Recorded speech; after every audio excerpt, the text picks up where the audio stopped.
Bonjour à tous, c'est Claire et bienvenue dans cette vidéo où je vais vous présenter les cartes de guérison énergétique de Lise Bartoli et qui a été très joliment illustrée par Lina. J'aime énormément les illustrations de Lina, c'est très très beau. Alors, ce jeu arrive donc dans une boîte classique des éditions Exergue. Il y a quelque chose d'assez sobre sur la boîte. On a une présentation du jeu derrière qui est assez intéressante et vous allez tout de suite comprendre que c'est pas du tout un jeu de divination, c'est un jeu pour travailler sur soi, un jeu de travail de l'ombre, un jeu où on va travailler avec notre inconscient. Donc c'est super intéressant pour faire du shadow work, pour faire du journaling, donc écrire, hein, je vous invite vraiment à écrire si vous utilisez ce jeu, écrire vos tirages, et puis vos réflexions par rapport à vos tirages. C'est aussi donc un jeu qu'on va utiliser euh, pour être accompagné au niveau de la guérison des émotions. Bien sûr, si on n'est pas suffisamment bien, on va voir plutôt un psychologue ou un psychiatre, ou au moins son médecin, pour discuter de ce qui ne va pas. Il faut être suffisamment bien pour faire du shadow work. C'est pas quand on est au fond du trou qu'on fait tout seul du travail, on a besoin d'une aide extérieure. Voilà. Alors, notre inconscient influence la plupart de nos comportements, de nos émotions, ainsi que nos prises de décision rapides, car il détient nos expériences vécues depuis notre venue au monde. Mais il est également porteur d'informations bien plus anciennes qui peuvent freiner nos aspirations. Les recueillir en état de conscience amplifié nous permet d'aller à l'origine de nos blessures pour les comprendre, les transformer et les guérir. Donc vous voyez que c'est un jeu vraiment chouette qui va permettre de travailler sur soi. Et quand je dis travailler, il y a vraiment cette notion. Alors c'est vrai que j'utilise souvent le mot travailler parce que pour moi travailler c'est pas un vilain mot, c'est mettre de l'énergie, mettre du temps, mettre de l'amour aussi dans ce que l'on va faire pour obtenir un résultat qui en vaut la peine. Donc voilà, c'est pas un jeu léger. Euh, à la limite, on peut utiliser les cartes comme guidance de la journée, mais ça serait dommage de ne faire que ça et de juste lire le petit texte ici. C'est intéressant d'aller voir ce que Lise Bartoli a écrit et ce qu'elle propose comme travail. Alors, on va regarder justement qu'est-ce qu'elle a écrit et qu'est-ce qu'elle propose comme travail. Alors, donc voilà, une petite introduction. Donc les cartes sont issues de sa pratique en consultation individuelle qui mêle l'hypnose aux pratiques énergétiques afin d'accueillir les informations en résonance, ce qui permet d'être à l'écoute des révélations que l'inconscient de la personne envoie à son inconscient à elle. D'accord. Donc elle explique comment elle travaille.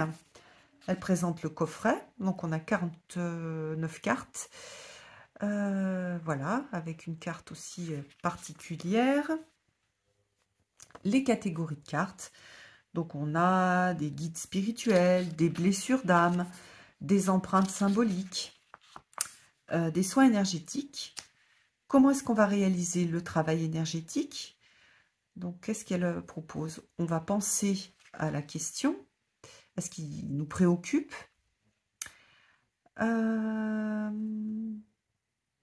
Voilà, le type de question. On prend un temps d'accueil. Alors, on va faire, voilà, justement, l'idée, c'est quand même de travailler en état méditatif. Donc, pas en étant tout énervé et vite, on fait un tirage. On se pose, on se centre. D'ailleurs, pour le shadow work, c'est aussi ce que je recommande. Vous vous posez. C'est aussi pour ça que prendre un journal pour pouvoir écrire, c'est bien parce que ça oblige à se poser, à prendre un stylo, à avoir son journal et à se mettre dans un certain état d'esprit. Voilà, donc là, il y a une petite pratique qui permet de se mettre en méditation active. Moi, je vous conseille, si vous voulez vraiment vous centrer, vous pouvez faire une cohérence cardiaque au départ et après faire votre travail. C'est bien aussi. Et ça permet, alors la cohérence cardiaque, l'avantage, c'est qu'on a l'aspect, on va dire, mentale et de la respiration, mais aussi le rythme de la respiration qui est imposé dans la cohérence cardiaque a un effet physique sur le système parasympathique, donc permet un petit peu de freiner, notre tourbillon émotionnel. Alors, on va sélectionner une carte, on va la poser, sentir visuellement les vibrations et on va écouter son intuition. La petite voix, en fait, à l'intérieur, on active la carte. Il y a différents types de tirages. Un tirage à une carte, un tirage double énergétique, un tirage spirituel, donc beaucoup de choses, une blessure d'âme, empreinte symbolique, soin énergétique, ou le tirage en 4 phases avec les quatre familles de son jeu. Alors elle avait déjà fait un autre jeu qui m'avait beaucoup plu, dont j'aimais moins les illustrations, avec cette idée de famille, et en fait c'est vraiment riche la façon qu'elle a de proposer aussi ces familles. Donc je vous invite, si vous avez ce jeu-là, à utiliser le tirage avec les familles. Je trouve que c'est vraiment, vraiment, vraiment chouette et très, très puissant. Alors ensuite, nous avons les cartes. Une reproduction de la carte, le titre, le petit texte, l'enseignement, l'activation. Et voilà, pareil, même chose pour l'animal totem, pardon. Alors, les cartes n'ont pas de numéro, donc quand on va aller chercher la signification de la carte, on va regarder à quelle famille la carte appartient, et puis ensuite on va aller chercher la carte. Donc voilà, pour toutes les cartes, on va avoir ce type de... comment dire, d'interprétation. Et ici, la trahison, enseignement, activation. Hop, vous avez, pardon, aussi, ce que j'ai oublié de vous dire, c'est avant chaque famille, une petite explication de ce à quoi la famille, enfin, quelle est cette famille, à quoi est-ce qu'elle correspond. Voilà, donc elle a bien décrit de façon simple, mais en même temps détaillée, l'énergie de la famille. Donc voilà, les cartes de soins énergétiques. Et puis, on a la présentation de l'auteur et de l'illustratrice. Donc voilà, alors oui, il y a aussi une carte particulière qui est celle-ci, qui est je crois, le double énergétique. Je sais pas comment, je sais plus comment elle l'a appelé, mais en gros, oui, c'est votre double lumineux. Alors, on va regarder les cartes qui sont très très belles.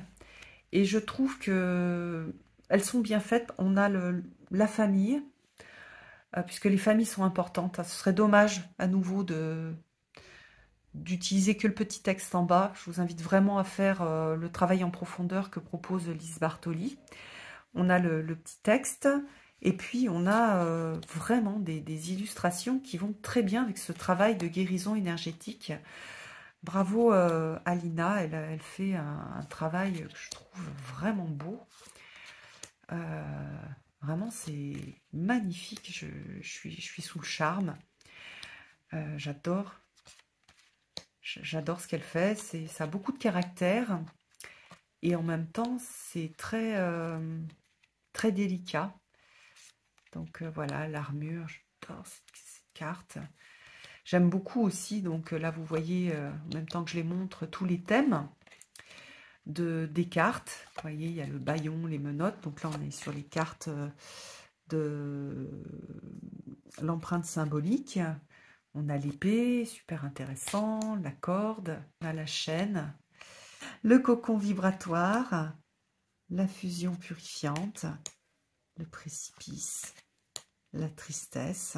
Un chagrin occupe toujours une place dans votre cœur. C'est joli. La trahison, le rejet, la peur, l'impuissance, Regardez comme elle est jolie celle-ci, l'animal totem. L'esprit de la nature, l'angoisse, la culpabilité, la colère, l'humiliation, la divinité. Elle vous aide à sortir de votre zone de confort pour accéder à une nouvelle voie. Ça, ce sont les guides spirituels. Gardienne de la tradition, elle vous rappelle que le chemin juste est celui qui vous apaise. Le chaman, Gaïa, l'abandon. Qu'est-ce que c'est beau. Il y a un petit côté dans ces cartes, je trouve qu'il fait, dans les illustrations, ça fait un peu slave comme type d'illustration. L'Atlante, l'ange gardien, la muse, oh que c'est beau. La vénusienne, le guérisseur, le maître de sagesse. C'est vraiment magnifique, hein. On a vraiment quelque chose de très chouette. Alors, ce qu'on va faire, je vais remettre les cartes. Hop. Je les avais un petit peu mélangées, vous les avez pas vues par famille. Hop, là, voilà. On va reprendre les guides spirituels. Et puis, on va regarder quel guide spirituel nous accompagne. Alors, cette fois-ci, je vais faire... on va mettre 6 guides spirituels. Hop. Et vous allez choisir une carte parmi les 6. On va juste lire le petit message du guide spirituel. Et vous allez voir comment est-ce que aussi ça vous inspire. Qu'est-ce qu'intuitivement cette carte réveille en vous. Alors, 1, 2, 3, 4, 5, 6. On va regarder la première carte. Attendez, moi je vais choisir... je choisis la deuxième carte. Alors, pour ceux qui ont choisi le premier, vous avez le maître de sagesse. Il vous enseigne la parole juste, car il détient le savoir universel. Donc, vous pouvez, si vous avez envie, noter la petite phrase sur un papier ou dans votre journal, et puis voir en quoi est-ce que ce maître de sagesse vous accompagne aujourd'hui. Quels sont les signes dans votre vie? Comment vous vous sentez? Et comment est-ce que vous pouvez ressentir ce maître? Si vous avez déjà fait de la visualisation, des méditations pour voir vos guides, à quoi est-ce qu'il ressemble ce maître de sagesse pour vous? Voilà, par exemple pour moi, je sais que si j'avais pris cette carte, je saurais que c'est Merlin qui est là et qui m'accompagne dans ce moment-là. Donc essayez vous pouvez aussi faire une petite méditation en fermant les yeux, en imaginant, par exemple, vous rentrez dans une clairière et vous rencontrez votre maître de sagesse. À quoi est-ce qu'il ressemble et à quoi est-ce qu'il ressemble, pardon, et qu'est-ce qu'il vous transmet comme parole juste? Comment est-ce qu'il vous enseigne cette idée de parole juste? Alors, je choisis la 2. La muse, elle vous souffle l'inspiration, la bonne idée, la solution dont vous avez besoin. Alors cette carte, elle est très à propos par rapport à ce que je suis en train de vivre en ce moment. Alors pour moi, vous savez que je travaille beaucoup sur la voix d'Avalon, sur la légende arthurienne, et pour moi, cette muse, c'est Guenièvre. Voilà, c'est ma muse à moi. Mais vous, votre muse, elle peut ressembler à une déesse, par exemple, qui vous donne de l'inspiration. Voilà, donc moi, c'est Guenièvre. C'est la muse de Lancelot, c'est la muse de nombreux chevaliers. Elle représente cette inspiration et cette aspiration aussi. Voilà.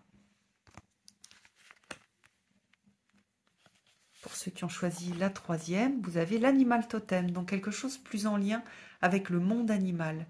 Il vous rappelle une valeur que vous avez oubliée et que vous devez faire grandir.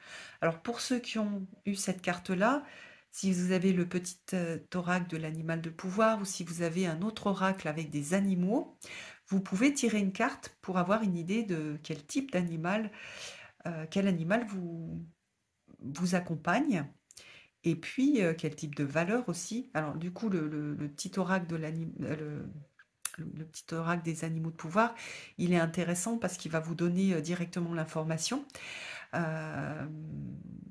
Mais vous avez pas mal d'animaux d'oracle aussi qui travaillent comme ça. Donc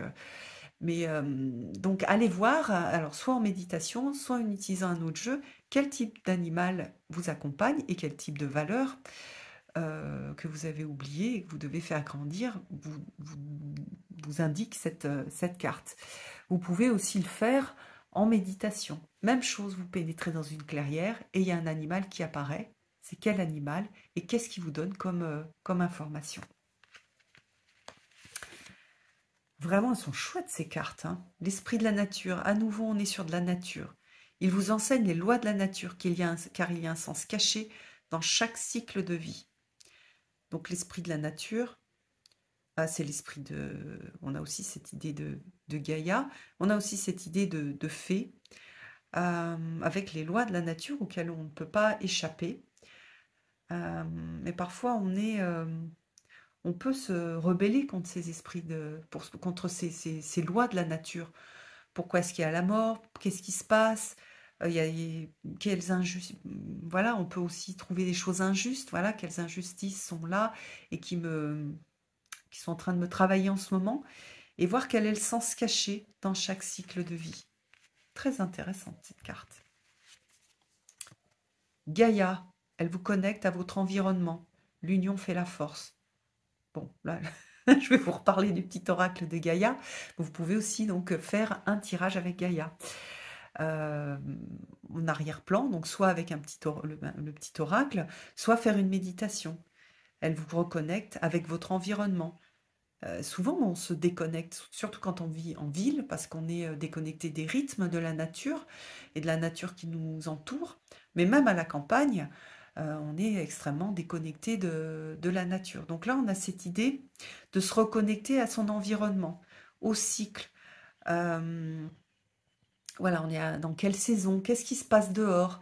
Ça peut correspondre dans le travail d'Avalon que je peux faire, aller retrouver, aller faire un tour, regarder les plantes. Moi, je suis très attentive à ce qui se passe au cours de l'année.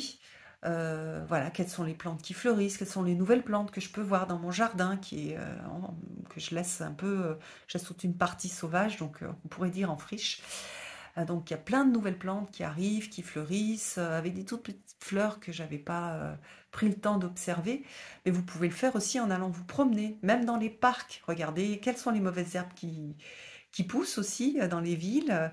Est-ce qu'elles ont fleuri? Est-ce que voilà, donc ça c'est super intéressant de se reconnecter à l'environnement et se sentir faire partie de la nature. Il n'y a pas nous et la nature. Nous, on fait partie aussi de cette nature. Et ce sentiment d'appartenance, c'est vraiment une ressource importante dans la vie de chacun. Et puis pour ceux qui ont choisi la 6e carte, on a la divinité. Elle vous aide à sortir de votre zone de confort pour accéder à une nouvelle voie. Cette idée de divinité, donc peut-être qu'il y a une déesse avec laquelle, ou un dieu avec lequel vous travaillez plus particulièrement. Même chose, vous pouvez faire une petite méditation, vous pouvez prier, parce que là on a une divinité qui ressemble énormément, je trouve, à Marie. Donc on a cette énergie marielle. Qu'est-ce qu'elle vous inspire?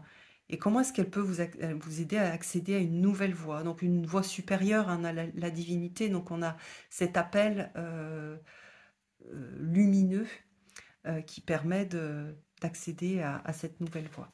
Donc si vous avez le jeu et que vous faites ce type de tirage, bien sûr, allez lire ce qu'il y a dans le guide et qui est passionnant. Moi, je vais aller lire ce qu'il y a dans le guide sur la muse. Voilà, j'espère que ça vous a plu. En tout cas, moi, je suis vraiment contente d'avoir reçu ce jeu et de pouvoir vous le présenter parce que je trouve que c'est un jeu unique et qui a beaucoup de profondeur et qui vraiment peut accompagner sur ce chemin de guérison énergétique. Voilà, je vous embrasse tous et je vous donne rendez-vous pour une prochaine vidéo. À bientôt!